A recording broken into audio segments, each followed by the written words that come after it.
Welcome to the Married People Podcast, where we help you make marriage real, fun, and simple. Each week, we have honest conversations about one simple thing that can make your marriage better. Because when your marriage is better, everything's better. Right now, I'm joined by our resident newlywed, Afton. Hi.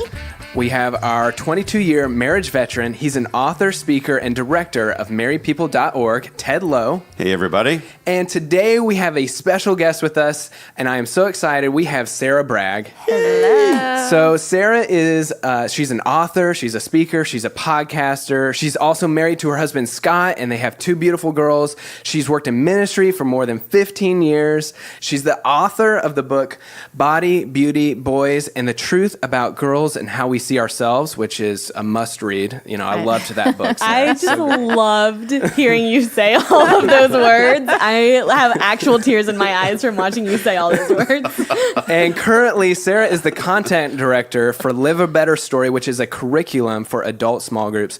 And she's the host of the popular podcast, Surviving Sarah, which I've listened to genuinely and liked it. Me too. And so I've been fun.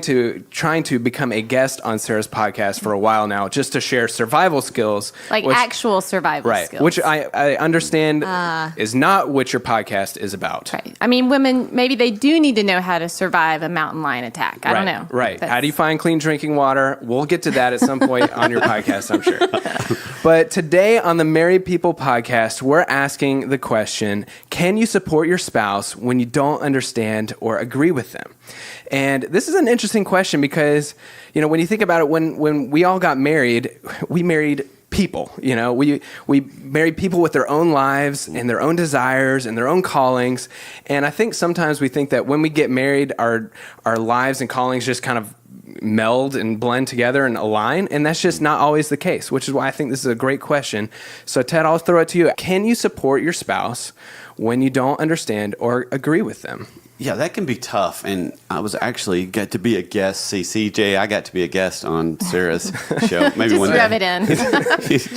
just live for the day. As long as you didn't share actual survival skills, I've still got a shot, right? Right. You could have your own, like, CJ survival skills. Yeah. That's the newest podcast. You already are on, like, 15 podcasts, is that right? Aren't you the host of, like, 14 podcasts? We're working on that. We're working? Okay. All right. So, Sarah, when I was on your podcast, you shared a story about you and Scott and some things that you guys had journeyed through. You guys live a fun life, an adventurous life, a unique life. But I thought, as you were talking, I thought, you know what? I think her story is going to resonate with people no matter where they are. But you guys are both entrepreneurs, and so that brings some unique things in it as well. But I just thought, if we ever have a Married People podcast, I want Sarah to be on here. And here we are, Sarah. I know. I'm around your table. I'm so glad that you're here around the table because you let us be around your table. So this is good stuff. So, Sarah, I'll throw the question to you. You know, how do we support our spouse when, you know, we don't necessarily agree 100% with our spouse?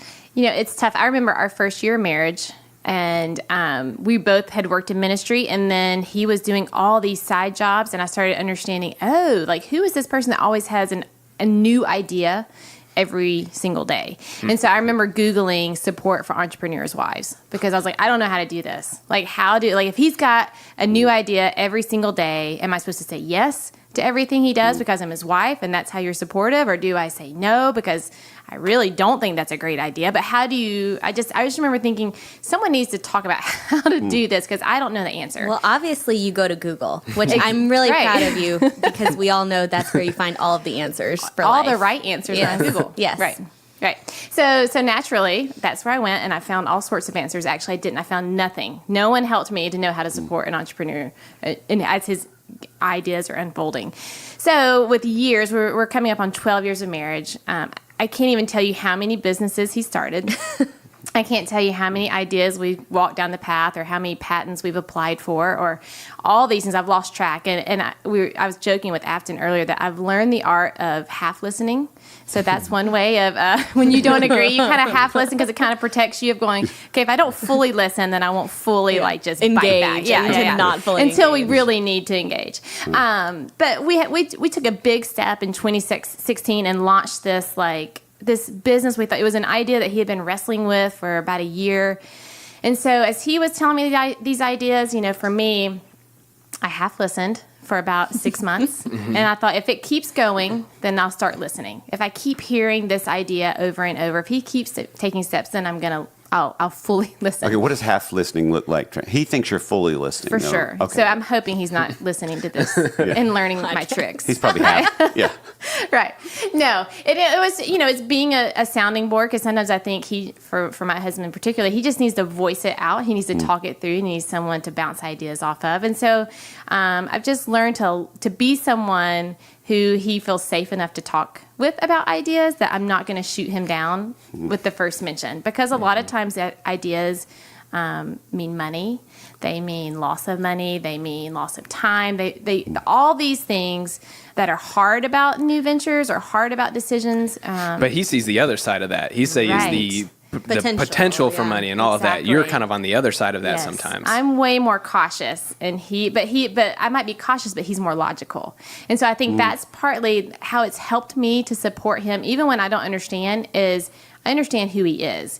And he is a very logical person. He will think through everything before he makes a decision, but he's also very capable of being risky. Like, I'm going to take a risk. I'm going to do this, but I have thought through everything. And so knowing that about him, knowing that he sees the potential, know that he is thinking it through, has helped me to go, okay, like, this is, even if this is scary, even this may fail, it will be okay. Like, he has thought through it. So for me, I feel like that's just learning kind of who he is. And I think, when I got married when I was 27.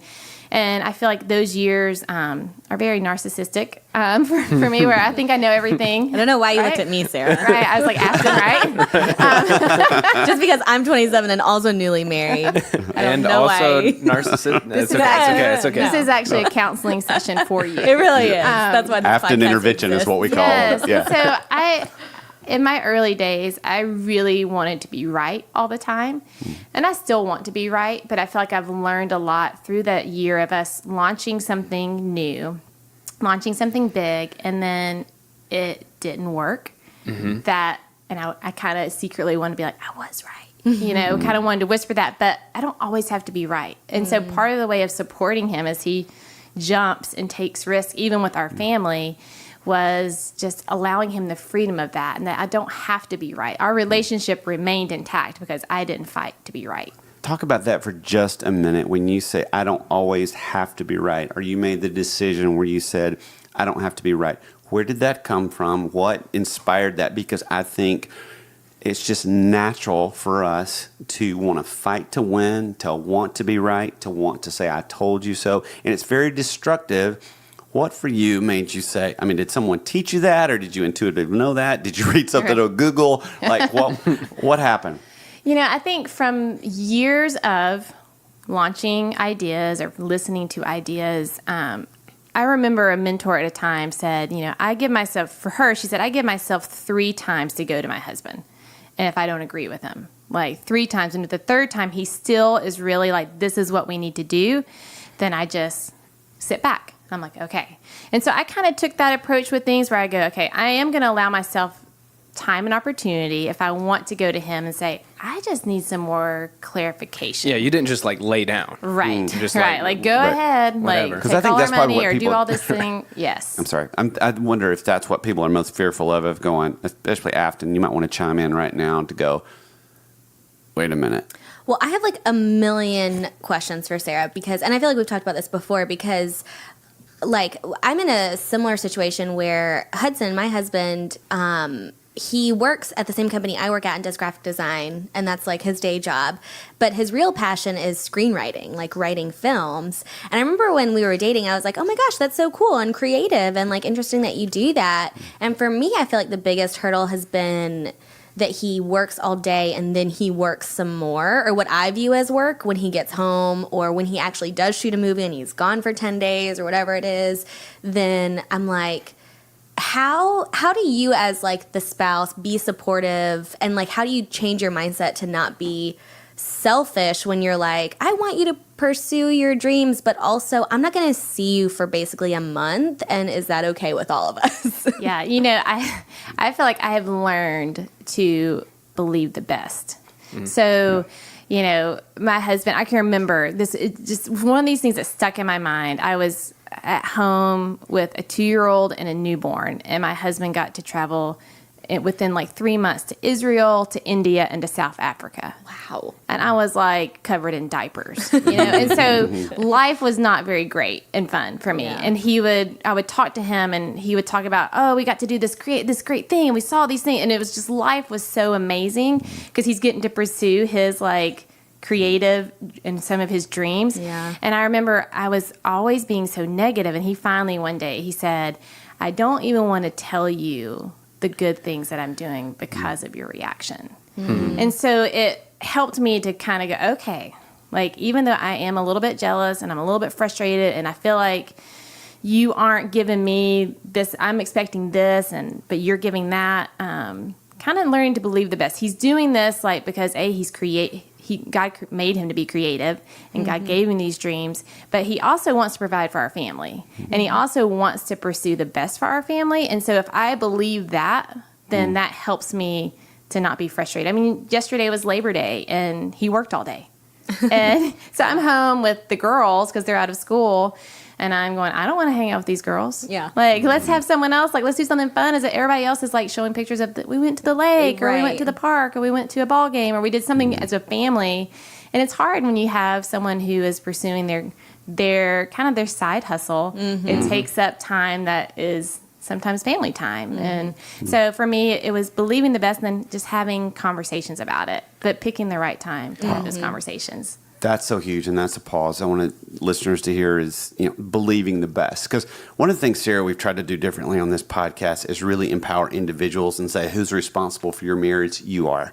And so, again, we know we're not suggesting anyone gets walked over, any of that, but it is this thing of putting the power, back into the listener to say, okay, what can I do differently in this situation? And to believe in the best. I don't think that's ever bad advice. Even from a research perspective, that is one of the best things you can do, is to believe the best, which is, like you said, it wasn't easy. Right. And I've never been able to change his mind.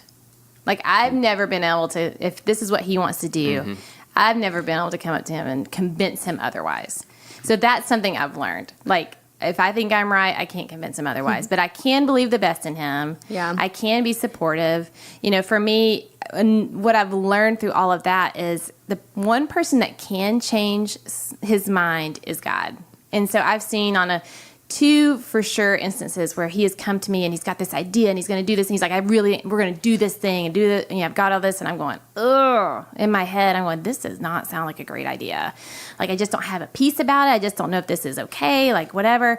And I just like hold it all in and I don't say anything. And I just pray. And I'm like, God, like, I do believe that God is big enough to speak to my husband. And so I just say, okay, if this is not of you, if this is not the best thing for our family, if this is not the wisest thing for our family, I need you to shut it down. And there's been 2 instances where after praying that prayer, like a day or 2 later, my husband has come back to me and said, you know what? I just really feel like God is saying that this is just a distraction, that I just need to keep my eyes straight, do this, what I'm doing right now, and not start this other thing. And it has been the biggest relief because I go, okay, like, God can shut it down. God can change his mind. I can't. My job is to work on what I can do and then ask God to do what only he can do. And, for me, it's kind of funny because I feel like I can convince Hudson not to do things. And I think that's almost like, it's almost worse in a way because I know how I react to his idea for, this new idea he wants to write, or I want to try this, or I want to go do this. How I react weighs really heavily into what actually happens. Yes. And so if I react in a way where I'm like, I don't think that's a good idea, I don't like that, I don't like, then he kind of like starts, it will change his mind, and then he doesn't get to achieve whatever he wanted to achieve or go through that creative endeavor. I think it would have been really easy for me. And in the venture that we did that didn't go as hoped or as planned, it would have been really easy for me to sway him otherwise. And I think he came to me after it was all said and done, and we closed the door on that, and we were licking our wounds and all those things. And he said, I just am thankful that you are so supportive, that you let me do this, and that you trusted me enough to let me spend money, to take time to do all of this, our name, all of that. He's like, I'm just thankful that you let me do it. And I think at the end of the day, like, I want our relationship to be intact more than I want him to fail or succeed in business. And so it has to be on Caring what more I about say. that than the business. Exactly. Wow. So letting him have a little bit of freedom to kind of run, within the boundaries, letting him have that opportunity to really think about all those ideas without being like persuaded another way or shut down in the beginning. Yeah. And then when they're gone all the time, you just pick a really good show to binge watch. Exactly. Well, it kind of reminds me of, I think maybe Andy Stanley said it, or maybe you've said it, Ted. The whole, like, your initial reaction to it all is wow, not how. Like, you're kind of letting it, hey, when Scott comes up with a great idea, or, I tend to do that a little bit with Terry. I wish she was sitting here too. But, like, hey, I've got another idea. And she's so good at being, her initial reaction is wow, that's a cool idea, and then maybe she is doing the half listening thing and being like, okay, God, help me out here, and then instead of immediately shutting it down. And I think that's huge. What you do for Scott is just like you don't immediately shut it down, you let it go, and then and I even asked Terry last night because I knew we were going to be talking about this today. So I said, what do you do in those moments if I throw an idea at you and you're like, I don't know about that? And she said something very similar. And she said, and I asked her to text it to me this morning. She said, if I feel like your idea is something that's going to impact the next 5 years, then it's worth discussing and it's worth me coming back and poking you repeatedly. Otherwise, I tend to be more hands off and let God intervene and go from there. Exactly. But it just kind of bring it back around. So you were talking about how you've heard like, hey, if he's got an idea, you come like 3 times to him. Yeah. So what do you do at that point? So, I just, that my mentor would do 3. I've done like once or 3. You kind of gauge what's happening. But I feel like approaching him in a way, because I've done it both ways. Sometimes I've approached him and it has not gone well at all, because you can tell I'm already defensive and I'm feeling fearful and I'm like, that's coming out. Instead of going, okay, so tell me a little bit more about this. Like, let me hear a little bit more details. What are you thinking? Are you, have you, what do you think that will do for, what does that mean for like our kids when they like go to school, or what is that, just kind of probing some of those questions so that I can, for me, it's helped clarifying things. And so rather than, but it's more of like, I'm engaged in the process with you. It's another trick. So again, I hope he's not listening to learn all my tricks, but approaching it in a way that I'm engaging in the process versus like, I'm coming at this as like an investigator and a prosecutor. Like we would have asked, what is it? Seek first to understand before you can be understood. And so I think that is the thing. Nancy Lowe is very much, the accountant brain, how are we going to put all the pieces together? How's that's going to work? How are we going to shift all this around? And I'm the dreamer that comes in. What do you think about this? And the wow, not how thing has been so huge. And she'll go, well, wow. And it's so funny. And ideas, people, like truly, and I even tell people this at work, I'm going to come in with a million ideas and we're not going to implement half of them, but I need the first response to be one like, oh, wow, like, help me understand. Because ideas are like squirrels for me. They jump branch to branch. They never really land, not most of them. And so it's the thing of, wow, let me understand more instead of let me tell you how I see this already not work. And this is difficult. I mean, Sarah, I think what you're talking about is really, it's simple to understand, but boy, this is a tough one, especially when you know that they're wrong or they're off. And I think we've got to make a distinction here. We're not talking about bad moral choices that they're wanting to make. This is those things that maybe, hey, this is going to impact our life. This is going to impact this next season. This is going to impact where our kids are to school. That's a different conversation, right? Right.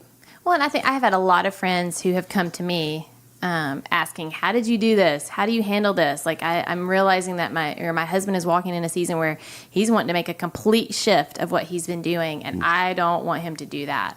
And I think it's just one of those where like, at the end of the day, you have to value the relationship. And so how you approach those conversations, are you approaching them with fear? Are you letting that drive the conversation? Or are you allowing the relationship to drive the conversation of going? Because, when it comes to love, like, I feel like struggling and seasons of struggle can lead to a closer relationship versus if everything was just always good and everybody did what you wanted them to do and you always had what you wanted. But it's those years of struggle or those moments of struggle that can lead you to a closer relationship. Absolutely. And research shows that 100% that is the way. I think you mentioned briefly about the prayer piece of this. Nancy Lowe would say to me when we would have these big changes, because we've moved across country several times, we've changed jobs, and she says, I don't always trust you, but I do trust God in you. And I know that you're going to pray about this. So I go, I'm going to watch and see what God, and she's faithfully let me wrestle with a lot of this. And of course, she's always part of the conversation, a lot of the conversation. But I would say, Afton, I'm a little bit like Hudson, that Nancy does have the power to shut things down. That I would lean in really, really hard to her. So I think she's had to, over the years, to say, I don't need to shut this down because this could be something great. God could be doing something here. Well, and it's easy for me to be me and think the way that I would think and go, well, I don't want to fail. I don't ever want to fail. I don't ever want to fail. And I just want to be perfect. I want to do things right the first time. If I can't do it perfect, then I just want to do it. Right? That's how I approach things. And Scott, and you're great at that. Right. You're perfect. You're Clearly. You achieved perfection. Right. So, and Scott is very different. He's like self-made person. So we've had early on, I can remember fights because I just hire someone to do that. If you don't know how to do it, just hire someone. Why would you waste your time trying to figure that out? Yeah. And he was like, no, I want to do this. Give me some space and let me figure it out. But I think if I remember to not put my own fears on him and my own, we may fail. What does this mean if we fail? But you know what? Failure, brings resilience. And I can see Scott is a more resilient entrepreneur and I'm a more resilient wife because we failed and we got back up and we tried again. And you think about how we fight back and you think, okay, what's the payoff when we push back really hard for us personally? Is it, okay, now I don't feel as unsafe because they're not going to do this thing, or I'm going to get to one-up them, whatever. I think the payoff when we start weighing that, you think, because I know listeners are going, this seems so scary, this seems so risky, but when you think about a marriage being a story, all of a sudden these decisions don't seem as massive. What matters, again, is the relationship, like you said earlier. Well, I would even, if it's okay, I would want to ask an even shallower question. What about when you disagree about where to go to dinner or what to do with your Friday night, or because I feel like we honestly don't argue that much about the big stuff because I'm like, okay, I know if the situation were reversed, I would want him to support me in this endeavor. And when I'm gone for work for a period of time, I would want him to be supportive. So vice versa. But I feel like our biggest fights are over smaller things, or we have a friend that his wife chose to be vegetarian and he did not. So how do you still support how do you still support your spouse even in kind of the smaller things where you're like, well, I want my opinion to be heard, but what's a big deal and what's not, and what do I let go and what do I not let go? Right. So that's why I feel like you just hit it. You got to figure out what's a big deal. I'm not naturally an arguer. That's not my first go-to, but I always tell people if it's something I really believe in, I fight. I will fight to the finish. But for most things, I'm that's not a big deal. It's okay. Whatever.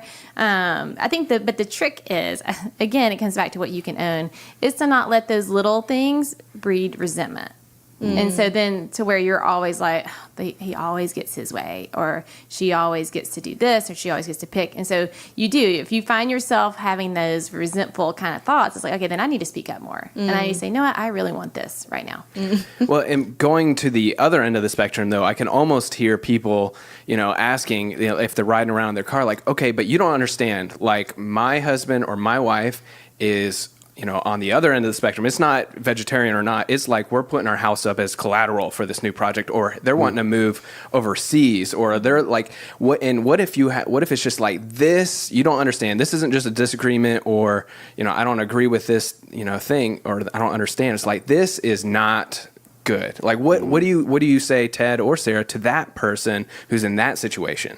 The first thing I would probably say to them is to make sure that you're seeking wise counsel. And we did that. And again, it still may not work out. Yeah. They still may sell the house.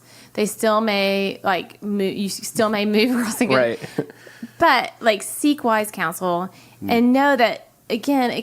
Ted was kind of even saying the story of us, the story of your life. There's gonna be, bumps in the road. There's gonna be tensions. There's gonna be struggles. And that was a hard year for our marriage, and it was a hard year for our family. But we're still on the other side of it. We still walked through it. You didn't die. We didn't. And I remember he came to me and he said, one of his, when he wanted to do this thing, he said, I've thought it through. And he's like, what is the worst? I've gone to the worst case scenario. What is the very worst thing that can happen? We could lose our house. We have to move in with his family. It was one of those where, we would have to move to another town. Kids would leave their school, blah, blah. He's like, I'm not going to get cancer. I'm not going to get cancer by taking this venture. And it was kind of helping us go, okay, let's understand what is the worst that could happen. And I think we're going to be able to survive that. Because the relationship becomes priority at that Right. point. To say, I think I don't know, for me personally, especially as a dreamer, and maybe this is true for everybody, I think it's this idea of making sure your spouse feels understood. Yeah. And at the end of the day, if they don't want to do it, they fully understood the idea. Because I know growing up, my dad would say to me, because I would be arguing with him about something, and he would just say, because I would get in trouble too, you're going to get grounded for a week, 2 weeks, 3 weeks. And I remember I would not shut up until I had said everything that I needed to say. And I'm talking about shooting yourself in the foot, but it was one of those things I've learned about myself, and I feel like it's true with Nancy and other people as well, is feeling understood. Do you feel understood? You fully get the idea. And so it's going after them with questions of going, okay, so you want to turn the house into a convertible. Okay, let's talk about how does that look structurally? Are there hydraulic people coming in?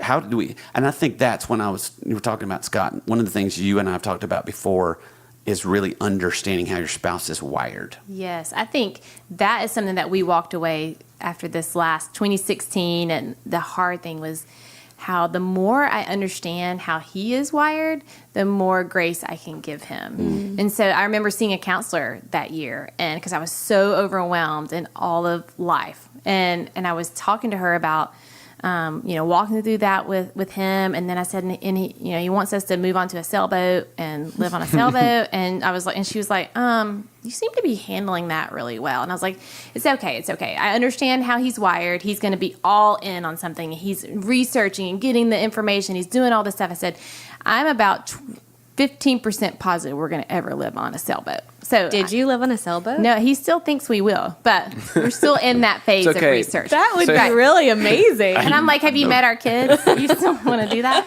I'm still trying to. I'm trying to convince Terry that we need to convert a van, like a Dodge Sprinter van, into a small house so we can go take a whole summer and just travel around and visit the Braves as they play all across the country.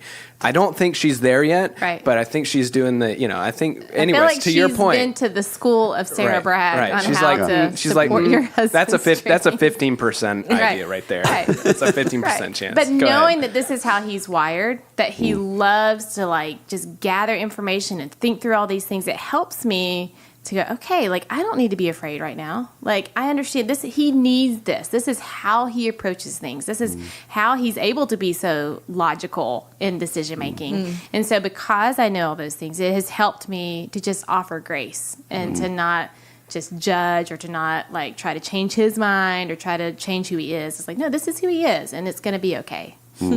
Yep. I told Nancy sometimes ideas for me are just a ball for my brain to play with. I told her the other day, I said, I think it'd be better if we just tore down the fireplace and put a window there. You could see out in the woods. It would be great. She's like, yeah. Seeing the woods would be great. That would be that would be awesome. We have these windows on either side of the fireplace, Right. but you're right. If we could see right there, if you could step over 2 feet. If I didn't have to move to see, that would be better. But it's understanding how he's wired, and it doesn't feel as personal at that point too. It Right. doesn't feel like it's attack. It's like, okay, this is just the way he's wired. And even with people that are the opposite of the kind of what we're talking about, this really conservative person, and you're really frustrated. And I don't agree with you. We're being too conservative. We need to go on vacation. So how would you say when it's the reverse is true. When it's not a person that's a dreamer, it's somebody that's really conservative, and maybe you're the ideas person, and that conservative person's kind of shutting that down. What would you say to that? Wow. Well, I think it's the same. It's understand where they're coming from. Like the more that we can understand how each of us are wired, why each of us are approaching it from this way, that's what gives us empathy. That gives us the ability to see life from their shoes. And why would they be so scared and shutting this down? Well, is it because like I struggled financially growing up? And that was like a fear thing for me? Is that because, I like how everything just goes in a line and I know like I'm a planner? Like what is it that like understanding kind of who they are? I feel like it's the same answer, the flip. If we can just understand each other from where we're coming from, I think we'll be able to offer each other a lot more grace. So again, it's back to understanding. So the truth of this podcast, we always try to do one truth and then one simple thing. So the truth is understanding your spouse leads to grace for your spouse. Right? Yeah. And Sarah, we love to boil it down to that one simple thing. So, and when you say, understand your spouse, that's kind of a big ask. Right. It's kind of like, I don't know what to do with that. So if you were, in your experience, if you were to boil that down to one thing to do this week, what would you suggest we do? Well, I think right now, let's celebrate that you're probably already doing one thing. Let's just do one thing to understand your spouse. Like you're listening to this podcast. Like it's you're already taking a step of going, okay, I do want to know how to support my spouse when I don't agree. So that's like high five. You're already like, you move on to the next episode. Like you've done this week's work. Achievement unlocked. Right. Or like for us, we've gotten really into the Enneagram, which I know Afton loves. Yeah. And so that has been a fun thing for us to kind of discover together. He didn't want to do it in the beginning. He was like, whatever. I don't know why I have to take a personality thing. And like, I don't want to be boxed in. He didn't. He's like, you're right. That's exactly what he was saying. But when we realized, like, he was like, I've never been more understood in my life. And so he was able to look at me. He's like, I've never understood you more than I do now. And he's like, why, you're crazy. I understand that now. And so that was something that the Enneagram, just kind of doing, or any personality test of just kind of figuring out how they're wired. Because I think too, like whenever I read the book, I like went to Hudson's number and I was like underlining everything, but then it actually like sparked a lot of conversation between us. Cause I was like, do you feel this way? Do you, when you approach a situation, is this how your mind works? And he's like, yeah. And like, that's why, this happened 6 months ago or whatever. Exactly. I felt like it really did like help us be in each other's shoes a little bit it more. helped you to really develop empathy. Well, and we even Googled, again, Google, Thanks, Google. marriage counselor, like what it's like, because Enneagram, for those of you, it's based on numbers. So I'm going to say these numbers. You all just have to look it up. But he's a 5, I'm a 3, and it was like, what is it like for a 5 to be married to a 3? And that was like someone had been sitting in our home watching us. Like it was crazy, but it was like, oh, this makes so much sense of how we operate and how this functions and why. I might feel this way or why I'm crazy in this way, but it's actually not crazy in my head. But to you, who's not like me, it comes across crazy. And it's been really helpful. Can I ask you one more question? When you go on dates with your spouse, do you make a no work talk rule or do you feel like it's more supportive to let him talk about? Yeah, I feel like it depends on the season. And I get in the season when it's That's a great question. Right. Thank you. We've never made that rule. I think we say, like, we're not going to talk about our kids. We will say that because Yeah. they're the biggest pain point in our life most of the time. I hate them so much. Nobody likes kids. But like in that hard season, it was hard because like for him, that was the biggest, like when you're walking through something hard, that is all consuming. Right. And so for that season, I had to be a little bit gracious and allow him to talk, even though I was like rolling my eyes figuratively of going, I don't want to talk about this anymore. And then sometimes I feel like it's okay to go, you know what? Like, we're not going to talk about that. We need to talk about something like fun. Yeah. Or do something active, like, roller skating where you just hear music, and you can't talk, or go to a movie, Right. like in those seasons. But sometimes That's both helpful. of us are, and maybe it's because we're both entrepreneurs, but we do love to talk about our dreams and what we're doing and what we can do next and all these things, because that is something that we both kind of just enjoy. That's cool. Well, just to reiterate, the one simple thing this week is do one thing this week to better understand your spouse. And we've talked about the personality test. We've talked about listening to this podcast you brought up. So, Ted, are there any other last suggestions before, just if that husband or that wife's out there trying to understand their spouse and it's challenging for them? Wow, I think could be one of the most relationship altering podcasts that we could do, is because when someone's really frustrated and they really don't agree, they're really shut down, their understanding, has stopped. They have stopped trying to understand, and they are still trying to convince. And when we're trying to convince a person that doesn't feel understood, it is useless, and it's hurtful, and it is damaging and disconnecting to our relationship. When somebody feels like that you're trying to understand them, you're opening that back up, it can change everything. So this is a big one, Sarah. I thank you so much for being a part of this. Huge. You're welcome. This was fun. Yeah. Well, thank you so much, Sarah, for bringing your story, bringing your insight and perspective into this conversation. I think, we started out with the question, can you support your spouse when you don't understand or agree with them? And I think you've really helped us land that we absolutely can. And we can do that by assuming the best and extending grace as we continue to try to understand where they're coming from. And thank you for joining us for the Married People podcast. We hope that today's episode helps you realize that marriage is a little easier than you think. And if you enjoyed today's episode, we would love for you to subscribe to the podcast on iTunes. Leave a review on iTunes while you're there or wherever you listen to your podcasts. And while you're there, subscribe to Sarah's podcast, Surviving Sarah. It is a terrific podcast, and you can learn more about Sarah by visiting her website, survivingsarah.com. Sarah with an H. Sarah with an H. Yes, good catch. Surviving Sarah with an H. The biblical way to spell Sarah.